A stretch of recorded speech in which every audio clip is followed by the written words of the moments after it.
Hey possums, how are you? I wanted to welcome you to this week's edition of Making Change. This, of course, is Sybill Disorder, and today was 8/27, 8/27, 2021, and I want to share this day with you. And it's serendipity because I didn't have a guest lined up for this week, and was going to try to scramble tomorrow morning to find somebody. But now I don't have to. So I want to talk to you today about the second best day of my entire life, which was today, August 27th, 2021. I will remember that for the rest of my life. Um, the first best day of my life, and the date is shady only, or shaky in my memory only because of liver fog. But I want to say that it was February 23rd, 2019 is the day that I got to sing on stage, dance on stage, and squeeze, hug, and kiss Patti LaBelle. So that's still the number one day of my life. This is a very, very close second. It actually uh, feels so good that is so fresh though that it wants to take. She wants to take first place in best days, and that's okay. I think that they're both such amazing experiences that they can be tied. So today was a tie with the day that I got to sing and dance with Patti LaBelle. To tell you how good I feel at this moment. So now you understand how amazing this day has been for me. And it started out, most of my days. I got up. I'd stayed up until I'd actually went to bed pretty early, like 2:30, but I was not sleeping. I was trying to go to sleep. I didn't take my sleeping pill, which maybe if I had done that, I might have gone to sleep. But nevertheless, I did not. So around 6:30 in the morning, I was feeling my muscles were really tightening, and they wanted to Charlie horse. So I did not want. I decided to start doing some stretches in the bed and doing some yoga. Excuse me, in the bed, and it just felt really, really good. And I'd gone from having my leg muscles feeling like they wanted off my body, like cut them off, and they were going to cramp up so seriously that I was going to get one of those evil Charlie horses that you can feel in your muscle for weeks. And so I got out the biofreeze and just and some um, aquifer lotion, or one of the vats of the tubs of whatever I have in that bedroom that I keep trying to get rid of the dry skin that I have, which turns out is really eczema, which I finally figured out, but it had never presented that way on my body before. Um, I had little blasts here or there once in a blue moon, but this pretty much took over my body, and it did not feel good. It was hard to get rid of. I still have some I'm trying to get rid of in my lower region for some reason, but that's maybe TMI, but it's where it is. So it's another health condition that I've been dealing with that kind of is flaring up because of my liver and possibly some of the meds I'm on. So at any rate, I was feeling good. That's why I have all the lotions. So I put the lotions on my leg and I used the biofreeze and I gave myself a good massage. And thank God for Kimberly Allen, who's the best massage therapist there is, in my opinion. And I haven't had a Kimbersage, as I always called them, since I moved down here in 2009, and I miss them desperately. I'm not even sure she's still doing them at this point. But if she is, whoever gets to experience them is blessed. So thank you, Kimberly, for all the massages you gave me. I was there as her guinea pig as she was getting her license or getting her schooling to get her license, and then remained a customer for many years after that. So not only were we friends, but she was that good, and I was happy to pay for that. Which, by the way, hello, people. If your friends happen to be good at something, don't expect to get over or get the hookup. Pay them what they're worth, okay?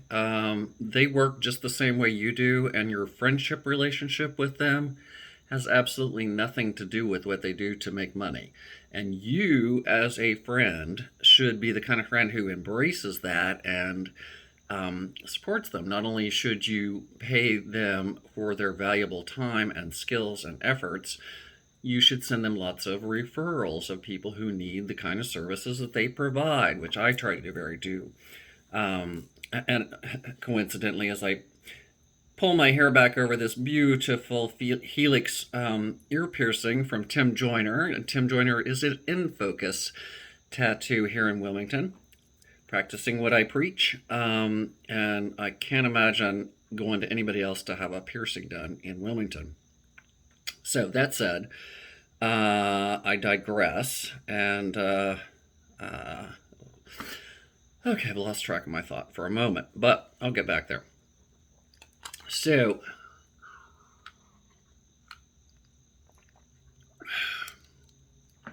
the day after that, I'd done the stretching and the exercising and felt good. I was able to get to sleep, and I slept until today. It was about 1:30 or 1:40 or so.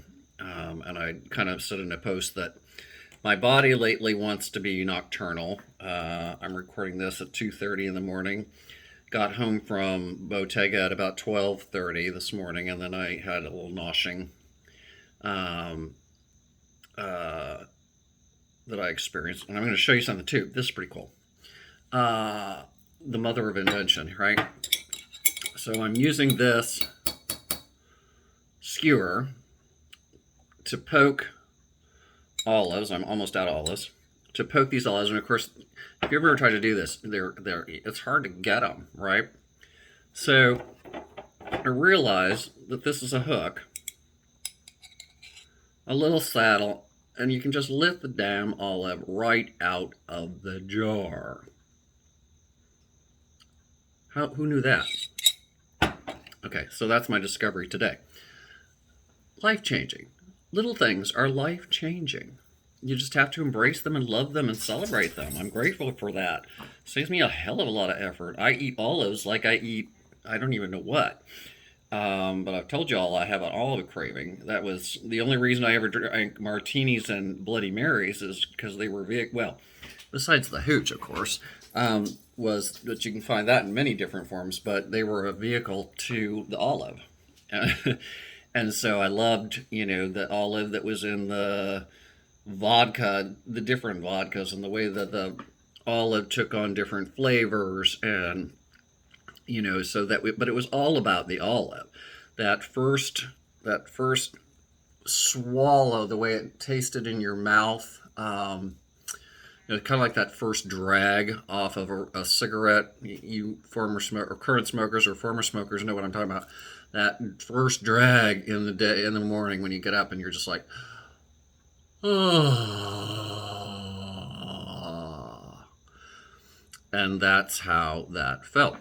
So, I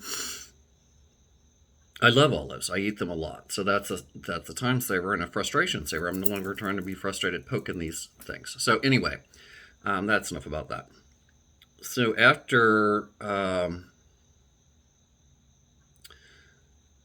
goodness, sorry, folks. After I got up this morning and I, did my daily day, I was working and doing what I needed to do to get ready. And I had the LGBTQIA meetup group at 6 this evening, which, I was totally on schedule and on time for when I started painting my mug.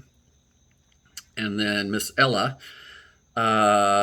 said, no, that's not exactly the way you're going out of this house, miss. And everything changed. And the wig changed, the makeup changed. The only thing that didn't change was the outfit.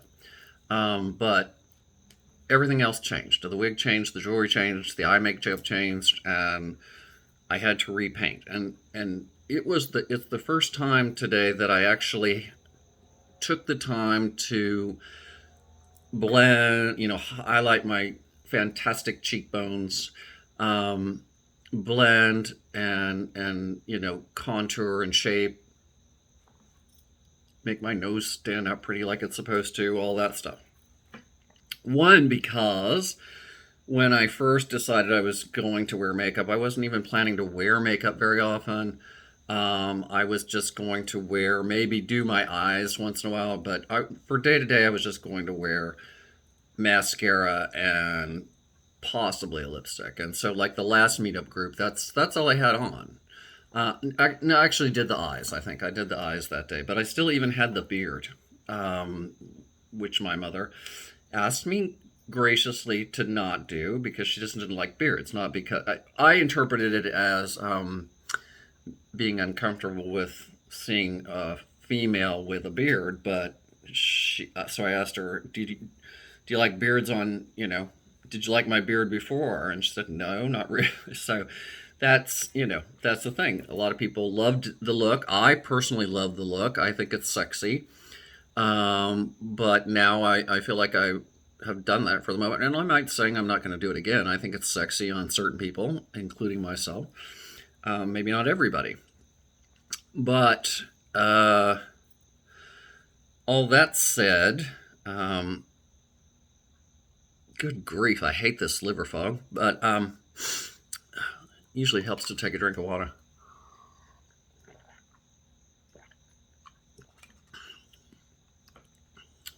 So that said, it took me time to purchase the makeup that I needed.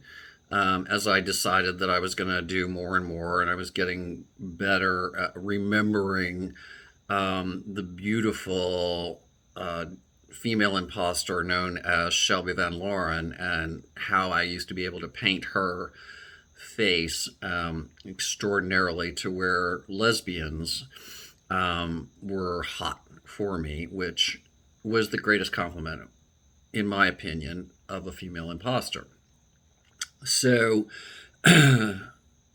today was the first day that Miss Ella guided me, and it was the first day that I felt truly beautiful. Yesterday, when we left or Wednesday, when we left I don't know which day it was, sorry. When I went shopping with Marlo, I think that was Wednesday. Yes, I'm certain it was Wednesday. And that was a great day too. It was the first time I'd gone out shopping with a girlfriend who's actually non-binary like me. So that was really a great, great day. But that said, um, it's all been building since then. And so when I was shopping there, I felt really beautiful in fact, in this very top. And even though I'd worn an outfit in there when I arrived that was beautiful, that I had just gotten, and felt very pretty, and that outfit had just spoke to me that you have to wear this out. This is when I saw myself in the mirror. I finally felt beautiful. It was the first time that I have felt beautiful in, I don't know if ever, to be honest. Truth be told, or known, I did a good job of faking that I thought I was pretty or attractive through the years. As I look back at my life pictures, I see how gorgeous I was when I was younger, and I wish I had learned to appreciate that sooner. Um, but it's okay. We all get where we're supposed to go in our own time, and I'm so grateful that I'm there now. So today, after Miss Ella and I were painting my face, and I already I'd already picked out the outfit, so that, as I said, that didn't change. So I painted my mug, was ready to go, threw on that clothes, and I was just standing there going, wow. And I was trying to decide which wig was going to go out tonight because this makeup goes with everything I have at the moment. This new wig that I'm wearing today, her name is Sheila, by the way. I name all of my wigs. And I don't know, when I took her out of the bag, she said, huh, "I'm Sheila, bitch. How are you?" And so she's Sheila. And I put Sheila on, and I was like, okay, this is the one. This is the winner. And I stood there looking at the mirror in the mirror at all of this, and I said, "Wow, you are stunning, Sybill Gregory Disorder. You are stunning today," and I felt fantastic. All of that caused me to be 45 minutes late and arrive at 6:45, which was fine. There were a few people there. Pastor Kelly, my pastor Kelly Allers, was already there and holding the fort down, even though had not been asked to. She just is in tune with me enough, I think, to have felt that I was on my way, and she was there waiting. And we sat and we had a fantastic conversation, private conversation. And she's actually the first person who knew me before Wednesday, when I had my tarot reading where my grandmother, Miss Ella, reached out to me. And so she's the first person who's experienced my energy shift since that reading, which I am now experiencing and feeling energy much, much differently. And I think it'll be interesting for people who haven't seen me for a long time, and by a long time I even mean 3 months. If you haven't seen me in person and felt my energy in the past 3 months, you don't even know who I am anymore. That's how strong I feel from that particular reading, and or yeah, that reading, that experience. I'm a new energy. I'm on a new plateau, and I don't know what that means yet. It's manifesting itself in ways physically for me, emotionally for me, and spiritually for me. So I'm on the journey, and whatever is working through me, I'm embracing and strengthening as much as I can. I am loving every second of it, and I'm loving how it's empowering me. I just look at where I was a year ago in my life, where I was laying in that bed in the hospital at New Hanover County Regional Medical Center, October 6th, 2021, which also happened to be my ex-husband's, or my former spouse. I don't like the word ex-husband, and neither does he. My former spouse, Gary Gray, is his birthday. And so I literally almost died on my former spouse's birthday. And I can't even tell you the guilt that I felt about that. The pain that would have been for him. I think it was bad enough for him because he's in Thailand and Bangkok teaching wonderful Thai students how to speak English, which is something that I think is truly amazing and is his calling in life to do. And had we stayed together, he would not have been doing. And so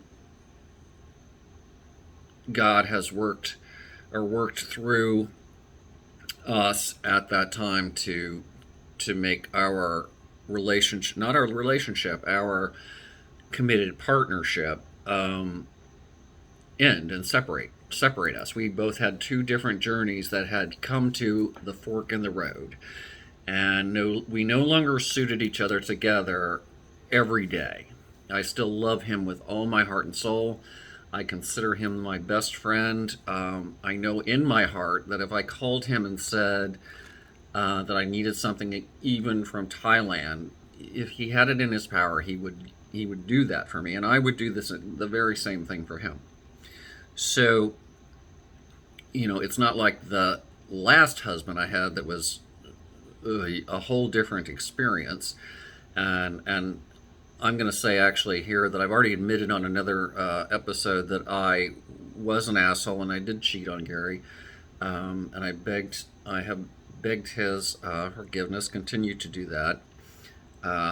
Though I don't need it to move on. I'm sorry that it ever hurt him, but it was at a place where obviously something I needed to work through. My father cheated on my mother, and my father's boys has been a terrible influence in my life for so many years until in fact, until 3 months ago. So when I finally managed to control that voice and redirect that energy somewhere else where it belongs, which hopefully is back to him. But nevertheless, it it it feels amazing, and I just want it all to grow, and I'm embracing it, and I'm open to it, whatever the universe is going to bring me and how it's going to be using me, um, to make the changes that I visualize in my mind. And y'all don't have the roadmap that I have in my head of where all of my life is going to go.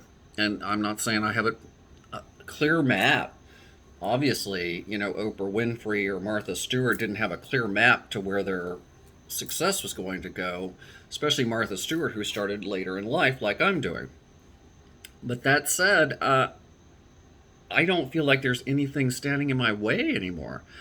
Nobody is going to stop me from doing what I am put on this earth to do, which is to help people and make change in the world and be the voice for people who cannot speak for themselves, cannot, for whatever reason, either they don't have the ability to speak, they don't have the ability to speak up for themselves, they don't have the strength to even come out to somebody. They're sitting at home feeling like they wish they could look like me, as I did for so many years, wishing that this could have been, how I presented myself every day. But I knew that I couldn't do that. I worked for the 13th largest law firm in the nation in Washington, D.C. I challenged those motherfuckers every single day. And I use the word motherfucker with love. We love our attorneys, and that particular firm had about 500 of them, many of which I actually do love. And they know who they are. But there were many that I didn't care for at all, and one I wanted to stab. And thank God I was granted the patience to not do that. It would have changed my life enormously, but in my mind, it feels very good to stab him and watch him bleed out. We all have had those bosses. Okay, right? So I get all of that done, and we're out there, and it was a decent turnout. And we're sitting there, and we're having this conversation, and I realized that Kelly and I had stepped aside to a little corner to have more of our private conversation. And before we knew it, everybody had migrated toward us. Of course, everybody wants to be around the fabulous energy in the room. They're drawn to it like, flies to a bug zapper. And I'm starting to need to become a bug zapper, sort of. That's what this is about. But it's working very effectively, by the way.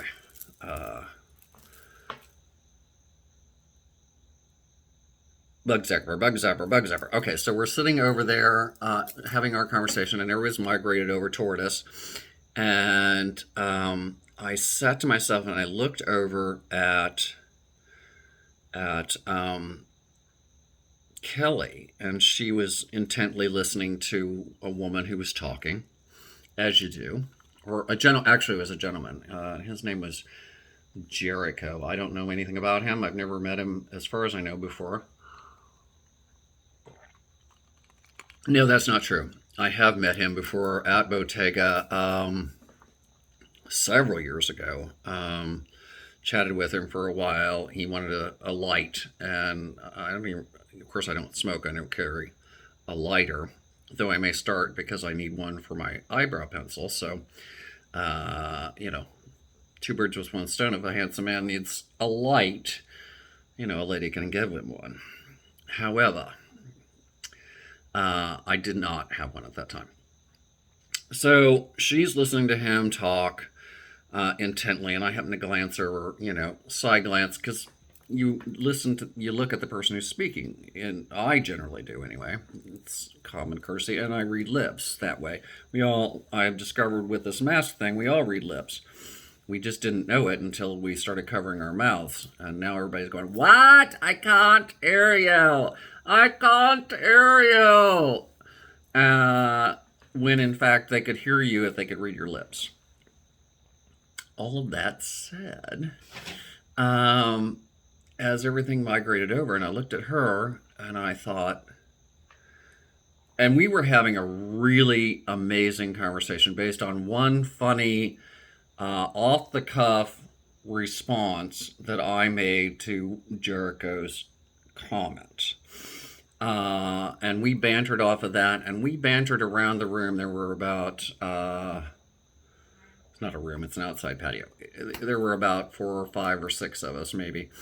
And we were just all engaged in conversing about I almost said conversating, that would have been terrible. Conversing about this topic. And I thought to myself, would it not be absolutely fantastic, because the way it was laying out was really amazing, and the way people were thinking about things, and it ended up being a conversation about sexuality and gender identification and all of that stuff. So it started out as a joke that turned into a really good discussion, and I thought, you know, it would be amazing if I had my own reality TV show. And there were just cameras behind me wherever I went. And what I'm doing, I'm recording that, because that would have been an amazing thing to air. So helpful to a lot of people. And I think Kelly would agree with my perception of that, because we kind of said to each other, this is really freaking amazing. And I mentioned to her at the time about my thought that it should be a reality TV show or a podcast or something, or we should set it up so, you know, we invite people over, you know, for a roundtable like the Red Talk. The Red Talk with Sybill and Kelly, Regis and Kathy Lee, you know. I can absolutely see that, and it could be a topic of, you know, race relations, all that sort of stuff. Speaking of which, by the way, if you were watching the videos, the young black woman who was absolutely amazing, and there's another place where I wish I'd been recorded, because I was enjoying watching and seeing the performance through the camera and feeling the beat of everything, but I was feeling it and moving to her music in ways that I haven't moved to music in a while, and hitting the beat. And the same was true of the gentleman who sang just before her, and I was like, wow, his voice is amazing, and I want to sing with him. I want to sing with him, and so I'm gonna see about making that happen sometime. But I digress. I wanted to know what her name was and talk to her, and as I was leaving, she and her, I'm just gonna say friend because I don't know what their relationship was. Her friend who'd played the guitar while she was singing were outside at the little bistro tables having and I was going to stop and say, "Oh my God, you were so amazing," and introduce myself. And I could recognize that they were having a very intense discussion about race relations. And I thought to myself, Sybill Gregory, you do not, as a I'll even say a cisgender at this moment, white woman, Karen looking kind of person, maybe, need to interject yourself into what you can clearly hear is a heated debate about race relations. Now, if they had said, "Hey, what do you think?" I would have loved to have had a conversation with them, but that was not the case, and I was not about to interrupt. But if anybody knows what her name is or where I can see her sing again, I would be obliged to be told about that and pass on to her how amazing I think she is and why I didn't say good night when we left or when I left. So, to get to the final point of all of this, whew, my friend, several of my friends actually, while I was broadcasting live. Excuse me one second.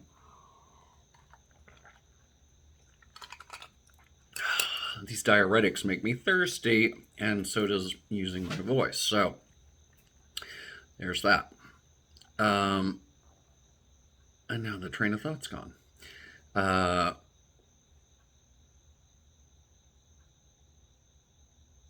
Good grief.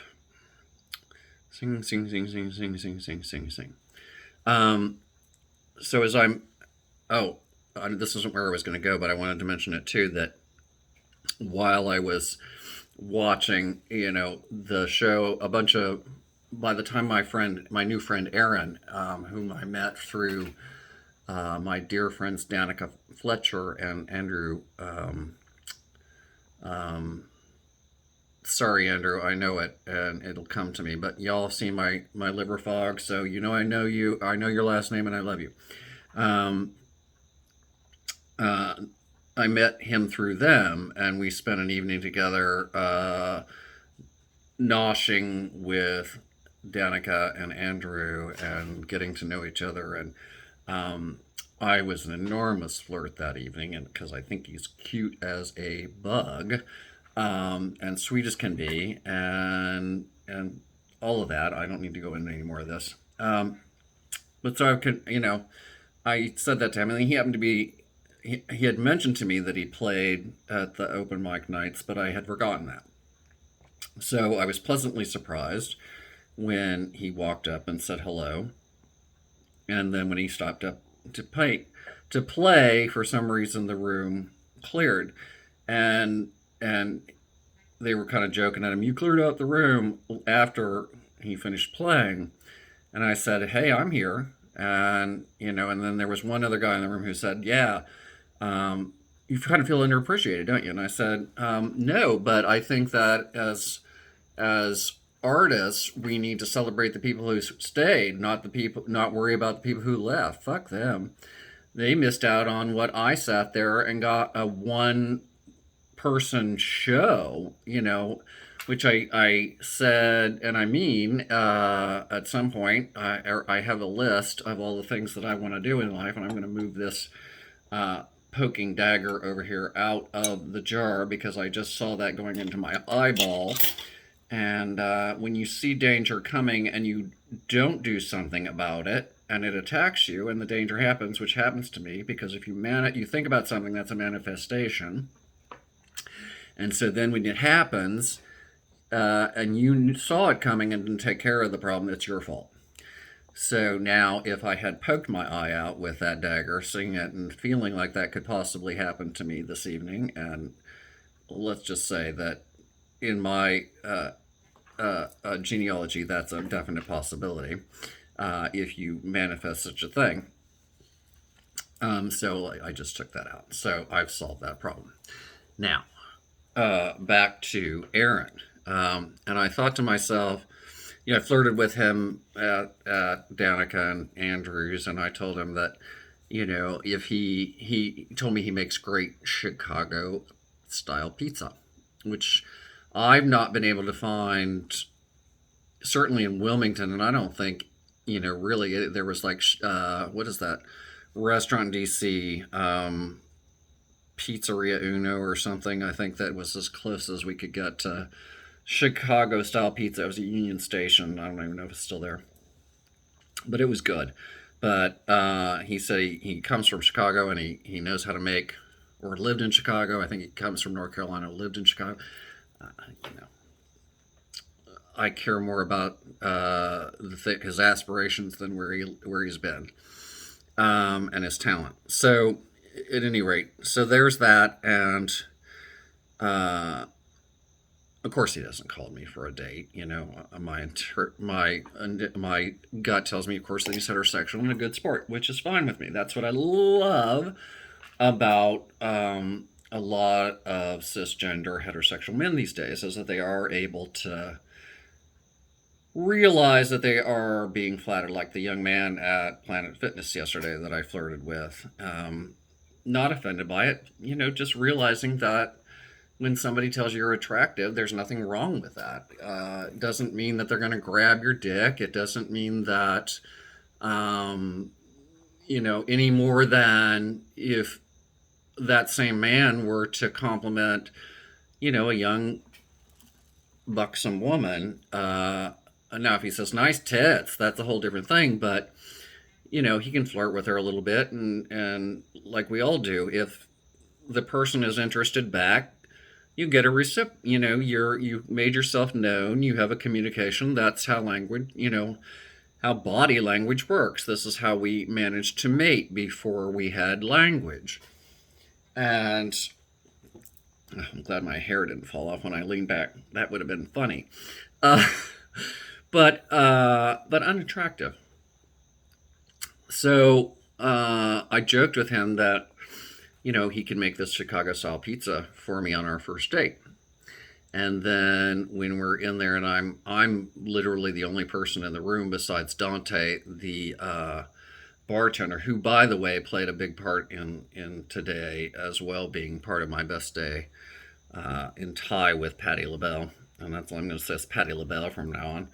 Uh, uh, because he is gorgeous. I have thought he was gorgeous for probably 5 or 6 years. I don't remember exactly.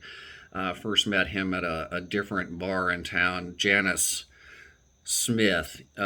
You might remember him because we went in there one afternoon when we were day drinking on a Sunday afternoon. It was a good day for us. We need to do something similar now that we're both off the hooch.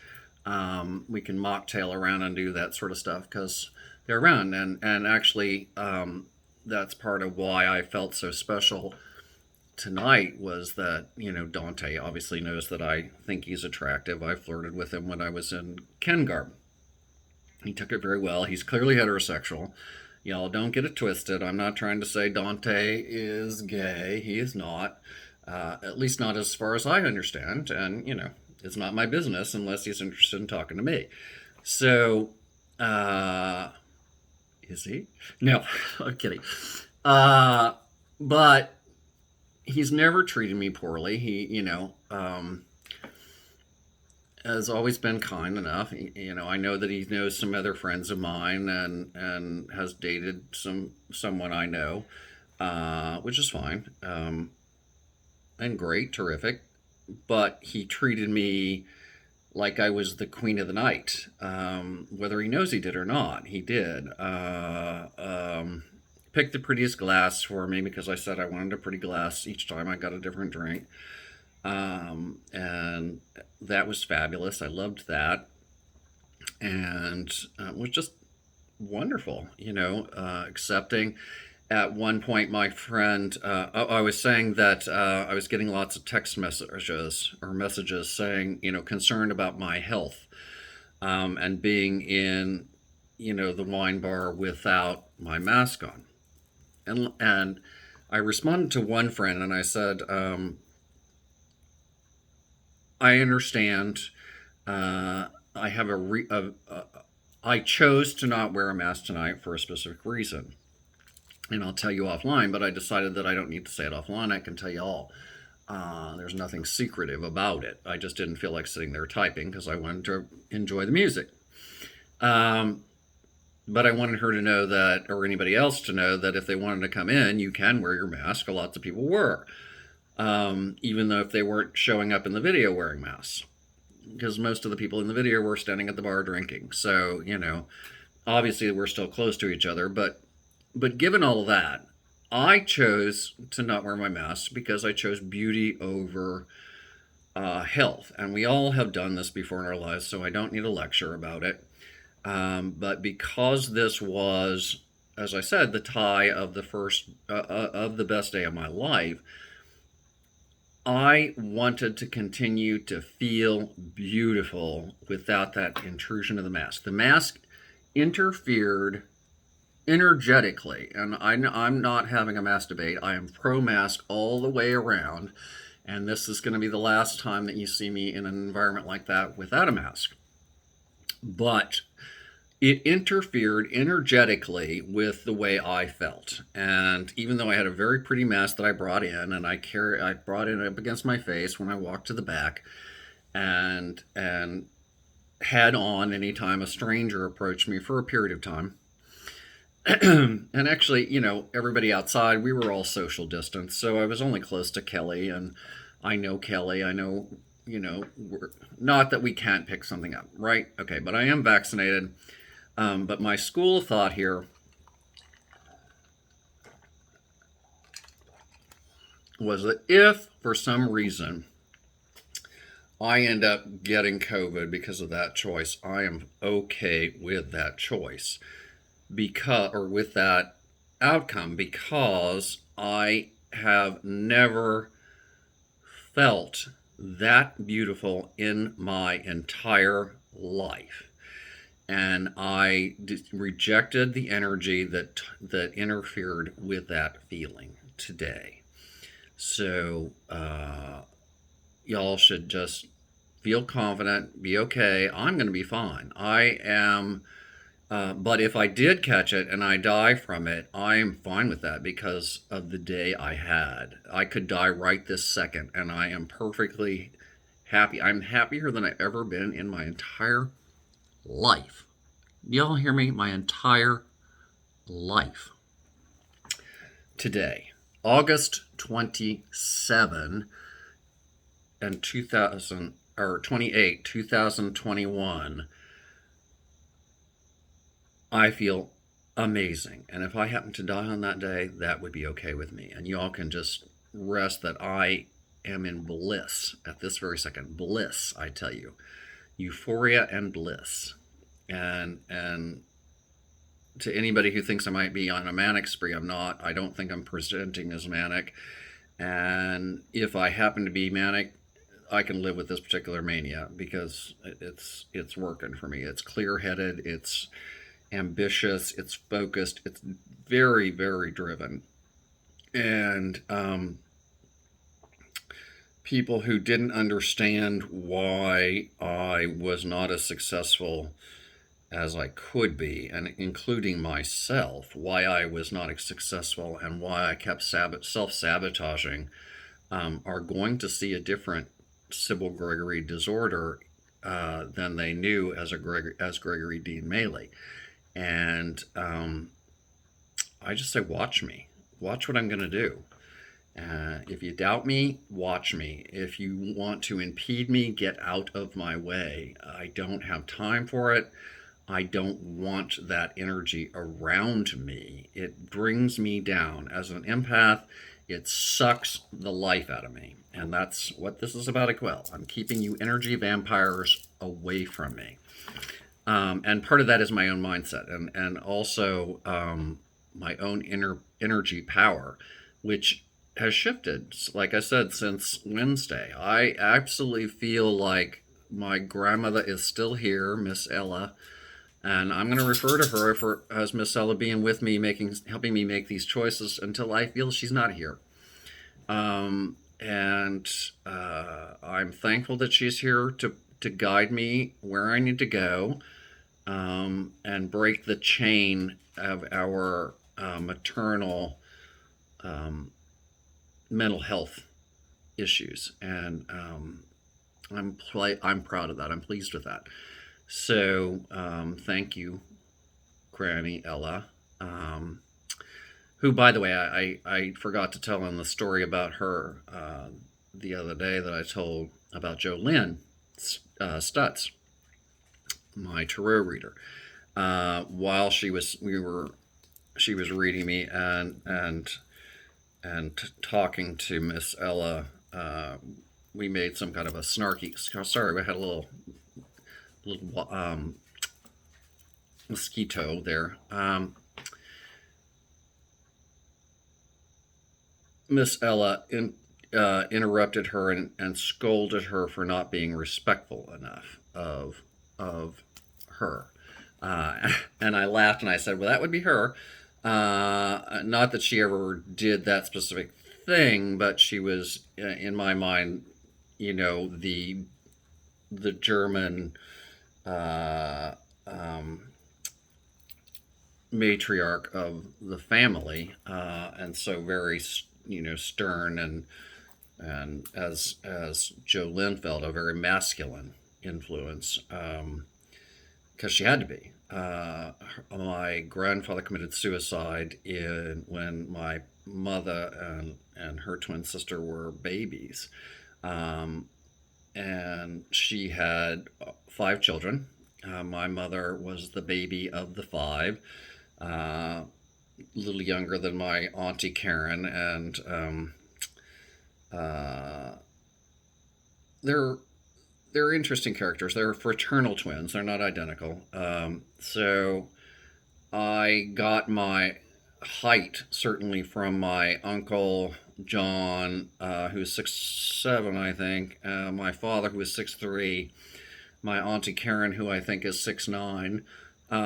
That's a joke, but she is tall and skinny like I am, and beautiful like I am. So, and my mother is also beautiful, but she is shorter, and so, you know, she's up here, my mommy's down here, and then Veronica and I are the two oldest siblings or children from them, and we're reversed. So I'm obviously the uh,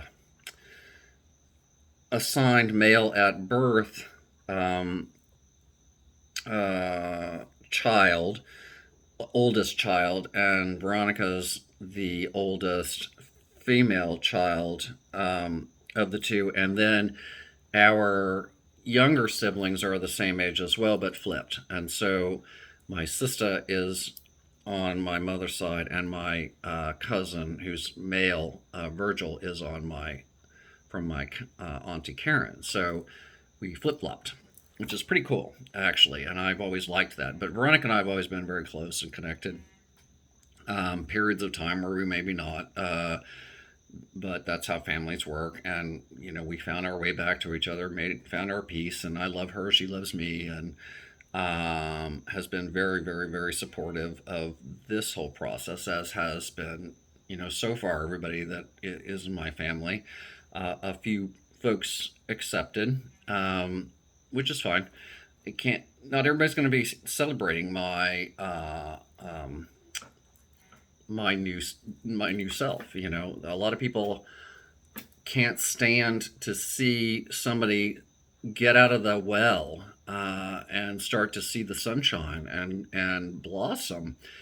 Watch the flower grow and blossom and become beautiful. They're still stuck in that dark, muddy soil that's not been nurtured and not been had compost added, and the nutrients added back to their life so that they can shine and grow, like I am. And so obviously they have a feeling of, this person is now um, not the same person I know. We're not at the same level anymore. We can't, and I have no need to suck off of the energy of that level of energy anymore. I don't need to be negative. I don't need to be in pain. I don't need to try to emotionally kill myself. Um, I don't need to abuse my body anymore. I know what I need to eat every single day by what I'm craving at that moment. And so I'm keeping, like I said, a variety of little noshies around. This particular, I talked about these lovely tomatoes I picked up at Costco, and it's a fairly large little box, but I've been keeping that just on the desk, and they're my new favorite thing. And I'm just every one of them just explodes in my mouth and tastes delicious. And I eat a lot of olives. I love olives. So my body, obviously, that was something I missed when I had a low salt restriction on my diet when I first got out of the hospital. And we were trying to get the 60 pounds of fluid off of my abdomen, without having to, have a drain attached and have it sucked out every, so often. And thank God I haven't had to have that done since election day, when Joe Biden was elected the 46th president of the United States. And so that was a great day. And the fact that was the last day I had to get that abdominal tap where they took 25 pounds of fluid off of me in at one sitting, and I could very well have flatlined right there. It was supposed to be a small outpatient procedure that I got there at 8:30 in the morning, and I was supposed to go in at I think 10, and was there laying on the gurney on the cold, freezing cold. That hospital was so fucking cold, and the nurses were so good to me, and that nurses and nurses aides and the housekeeping staff. Most of the doctors are good. There were a couple of assholes, and one in particular that I hope to never encounter again, because he needs to learn a hell of a lot about bedside manner. The one that asked me, I didn't mean to do that, excuse me, asked me what I thought was wrong with me. And, I'm laying there near death, puffy, like bloated up like a Macy's Day balloon. And he's asking me to tell him what I think my diagnosis is. And I looked at him and I said, well, I have theories that it's probably related to the fact that I've been a heavy drinker for a number of years, and I've been eating ibuprofen like candy for the last couple of months. But I didn't go to medical school, and you did, so I'm assuming that you have some better abilities to tell and diagnose what's happening to me than I do, or I could just go home. And he didn't like that response, of course, because I challenged his toxic masculinity. But everybody else was wonderful, particularly, like I said, the nursing staff and the CNA staff and the housekeeping staff. And I said at the time that promised them, particularly in the ICU, and one of the nurses that, or several of the nurses actually, but one in particular, her name is, all I know is her name was Noelle. And she was the night nurse on many shifts where I was still hooked up to multiple IVs. I had 3 or 4 IVs in both arms, or not 3 or 4 in each arm, but like 2 in each arm. I had the blood pressure cuff attached to me. I had a heart monitor attached to me. They're afraid I was going to have a heart attack.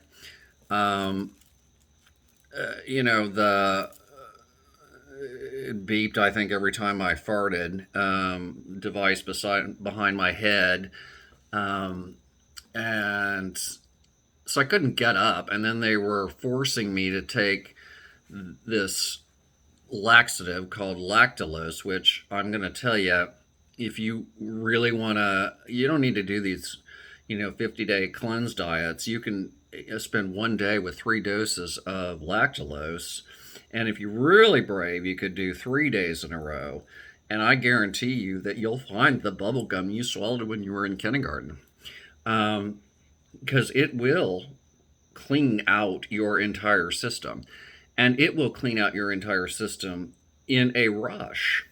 And so even if I had the ability to unplug myself, I also couldn't walk. Let's remember that I couldn't walk. So even if I could unhook myself and get to a bath, get to a bathroom, I would have not made it. So especially with the fact that it took me, it was so difficult for me to walk in the first place. So that said, y'all can use your imaginations what Noelle had to deal with, not just once, but multiple times a night. Because, like I said, there were nights where she had just completely. And let me tell you, folks, you don't know humility until you have laid completely naked, splayed up, and had 2 or 3 other people cleaning you up. Okay?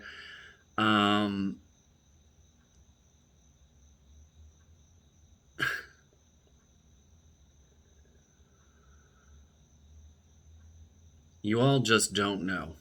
Y'all just don't know.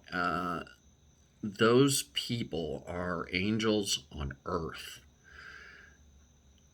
Angels on earth. And I promised all of them I was going to bake pies to take back to them. And then we had more and more COVID. And so, and I took a long time. It took me 8 to 9 months to even get to where I could walk easily.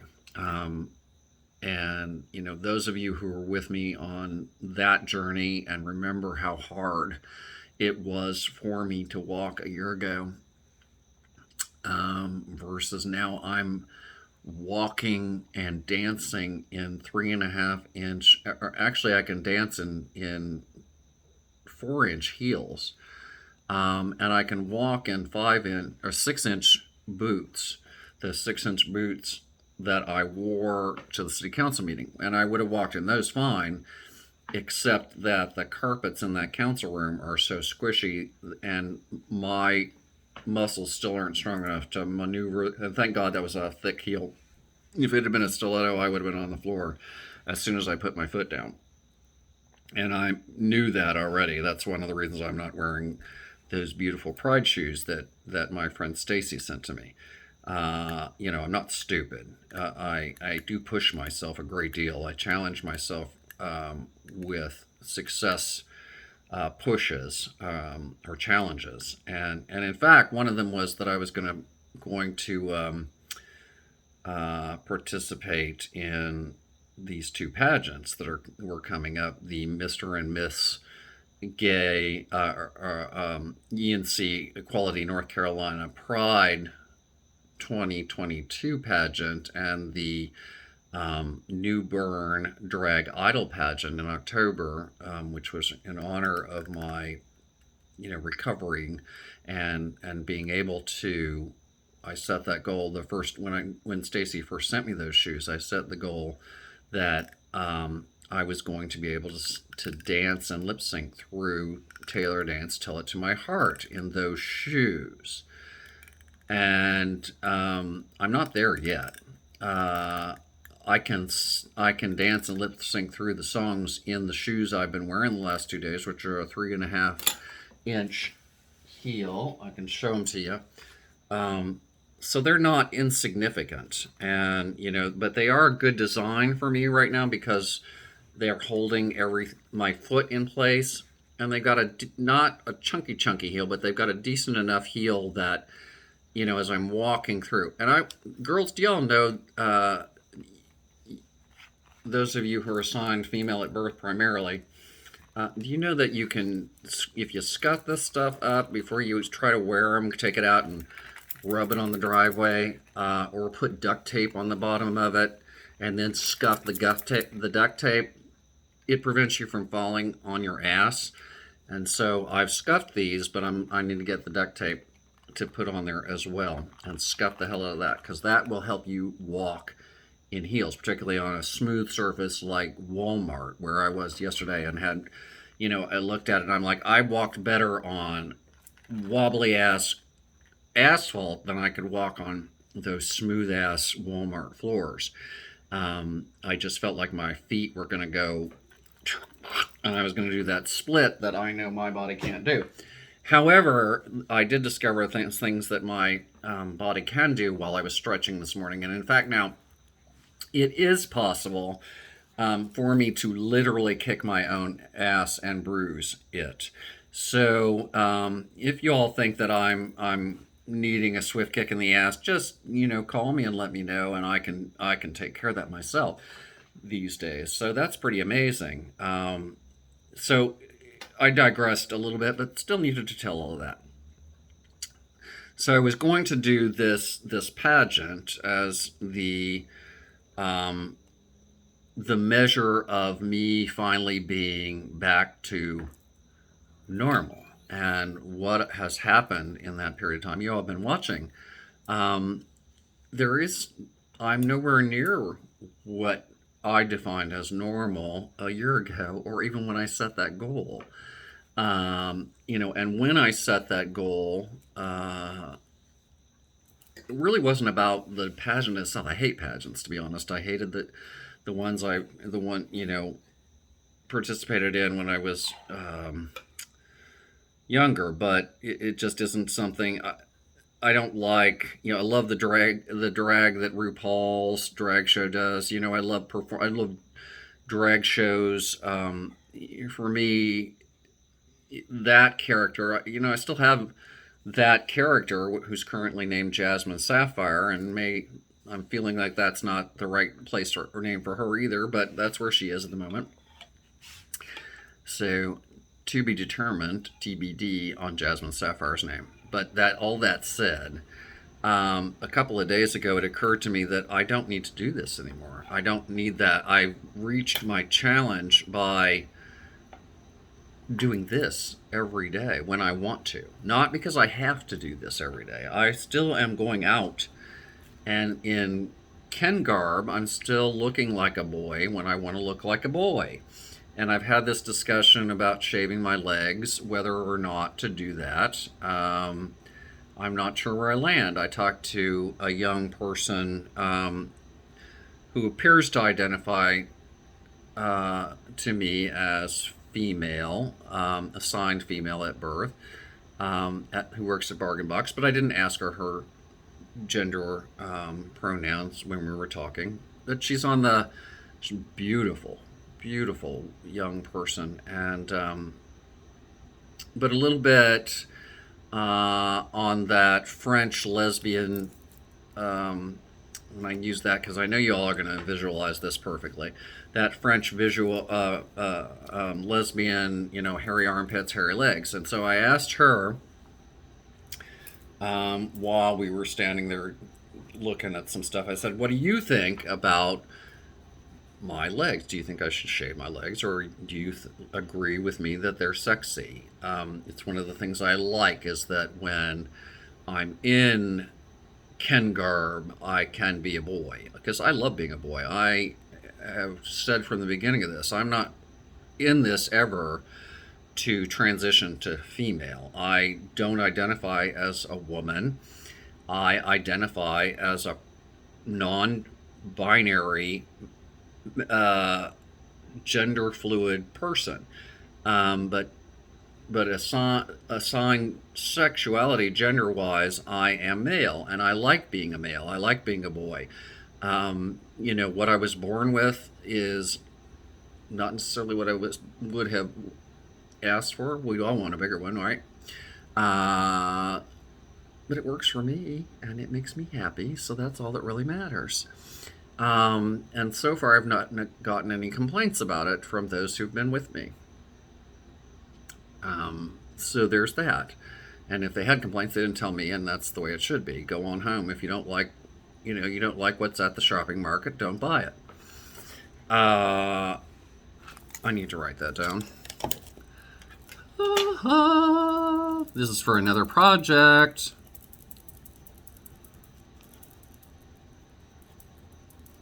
Okay, thank you for that.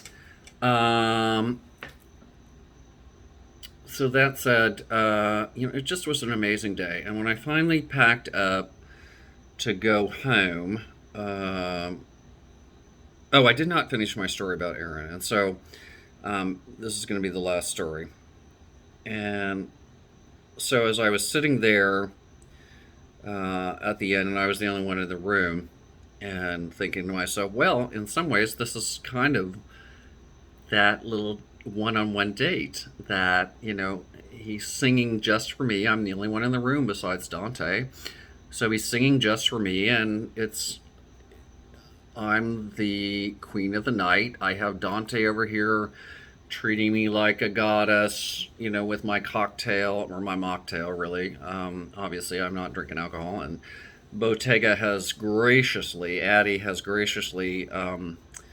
put a signature mocktail. I'm just going to call it the Sybill because it's for me, so why not? Embrace it. It's the Sybill, and you can get the Sybill at Bottega. Addie, there you go. I'm sending you some folks to try the Sybill mocktail. Now,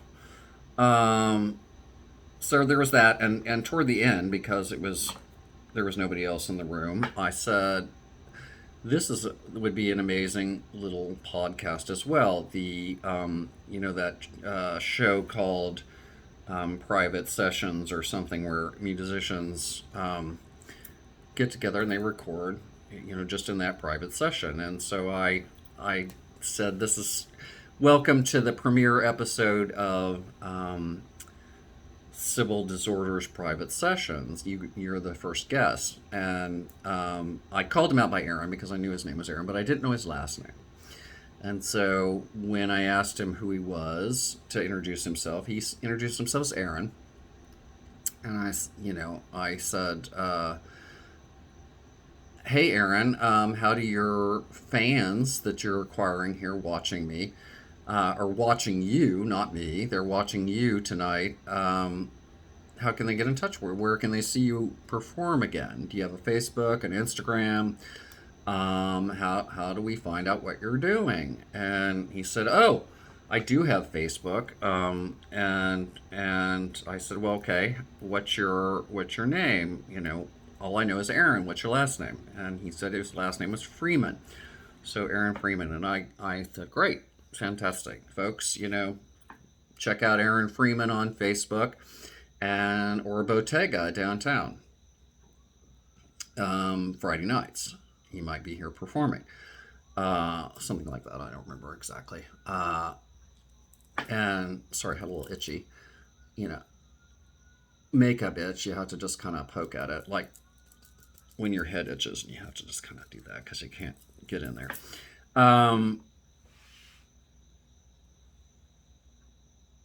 Good grief. Okay. I was on my way home. Okay, before I tell the rest of that story, I'll finish that. But so as I'm get home and I'm getting ready to open the door, I said to myself, it occurred to me, and I went, Sybill Gregory Disorder, you sly bitch. You got this cute boy, not only to sing for you privately in your private session here, which I had nothing to do with. I'm doing that. But you got him to tell you his last name and how to contact him on Facebook, and you didn't even know that you did that. And I thought to myself, you're a slick bitch, and that's impressive. I loved it.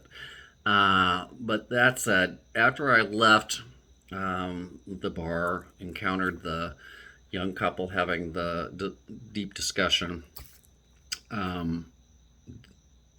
I was driving home, and I missed the street that I normally make the right on to get from 4th Street to 3rd Street to take the bridge back over to Kings Grant. And when I finally realized the road I could make a right turn on, I turned down Campbell Street, which at 3rd and Campbell is the location between Campbell and I don't know the next intersection off the top of my head, is where the Rainbow Bridge is. And so when I made that right onto Campbell, I saw the Rainbow Bridge for the first, not for the first time, but I saw the Rainbow Bridge. And for the first time since it's been installed, I got to make the right onto 3rd Street and drive across the Rainbow Bridge and see those beautiful rainbow colors in both on both sides of me as I drove over the bridge. And I thought to myself, wow, what a poetic and beautiful end to one of the best days of your entire life. And I said, okay, didn't have a guest for making change, and I have to sit down tonight while all of this is still fresh and in my memory and in my emotion at the moment, and record this podcast. So I appreciate you all sitting and listening to me talk for now about an hour and 10 minutes. So by the time we're done, it's going to be about an hour and a half, hour and 15 to an hour and a half, wherever I land up. And so if you sat here and watched all of that, I really deeply appreciate you, because I know that you care about me enough to have sat through all of that, whether you know me or not, personally yet. And I'm reaching out to the people who don't know me as much as I am the people that do know me, and love me, because I feel like, as I've said a million times now, my purpose in this life, my God-given purpose, is to make change and help people. And if my being here every day and being visible and sitting in a bar like Bottega tonight, where I was the only, at one point, Bellana was there with me earlier, but at the point where she left at some point, and I was the only queer person in the bar. And when it started getting busy again and they started the music, after Milan left, I was the only person in there. And so I was surrounded by all of these cisgender, presumably heterosexual, that's how they all presented to me, presumably heterosexual people who were paying me absolutely no mind whatsoever. And I felt safe. I felt comfortable. I felt like I belonged there. I was not self-conscious at all, like I have been in the, so far when I go into public and I worry about, oh my God, are people going to stare at me? Am I going to encounter, some redneck who's going to get in my face, or somebody, just some Karen. Sorry, Auntie. I call you Auntie because, though your name is Karen, you are not far from the Karens that are described today. Auntie is where she is. So at any rate, the whole experience just, again, was, I can't even tell you how good I feel right now. And for those of you who've been along with me on this journey so far, I hope you'll stick around, because I'm having an absolute blast, and I'm loving sharing love and light with everybody I can. I'm just digging it. So I hope, until next time, I'll talk to you. Sybill Disorder. Bye.